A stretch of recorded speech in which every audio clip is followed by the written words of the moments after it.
Dear students, welcome you once again to my daily grammar class.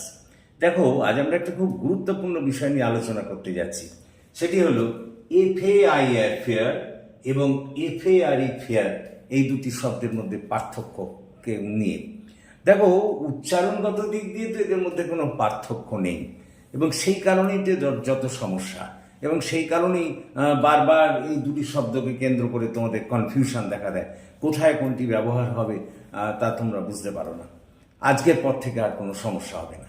দেখো যখন এফএআইআর noun হিসেবে ব্যবহৃত হয় তখন ফেয়ার শব্দটির অর্থ হলো মেলা। মেলা যেমন মনে করো I am going to a fair. এখানে এই যে ফেয়ার, এই ফেয়ার শব্দটি কিন্তু মেলা নাউন হিসেবে ব্যবহৃত হয়েছে। আমি মেলায় যাচ্ছি, তার মানে এখানে ফেয়ার শব্দটি নাউন হিসেবে ব্যবহৃত হলো। দেখো আবার যখন এফএআইআর ফেয়ার অ্যাডজেক্টিভ হিসেবে ব্যবহৃত হয় তখন তার অর্থ হলো মোটামুটি ভালো, মোটামুটি সুন্দর, এই অর্থে আমরা বলি। যেমন মনে করো আমরা এখানে লিখেছি হিজ বিহেভিয়ার ওয়াজ ফেয়ার, তার ব্যবহারটা ভালো ছিল।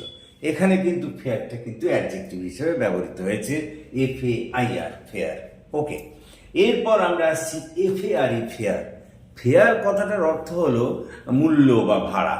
মনে করো কোনো খাদ্যের মূল্য বা বাস ভাড়া, ট্রেন ভাড়া, তখন আমরা কিন্তু ফেয়ার কথাটা ব্যবহার করি। যেমন মনে করো আমি এখানে লিখেছি the fare of the train has been rising day by day. ট্রেনের ভাড়া দিনের পর দিন বাড়ছে।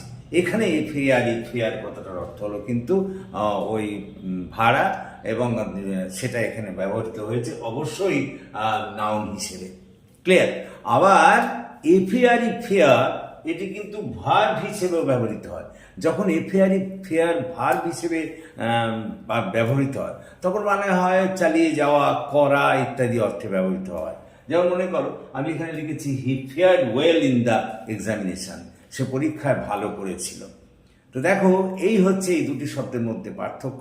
আশা করি তোমরা বুঝতে পেরেছো। So thank you for watching and listening. So please comment, share and subscribe to my channel.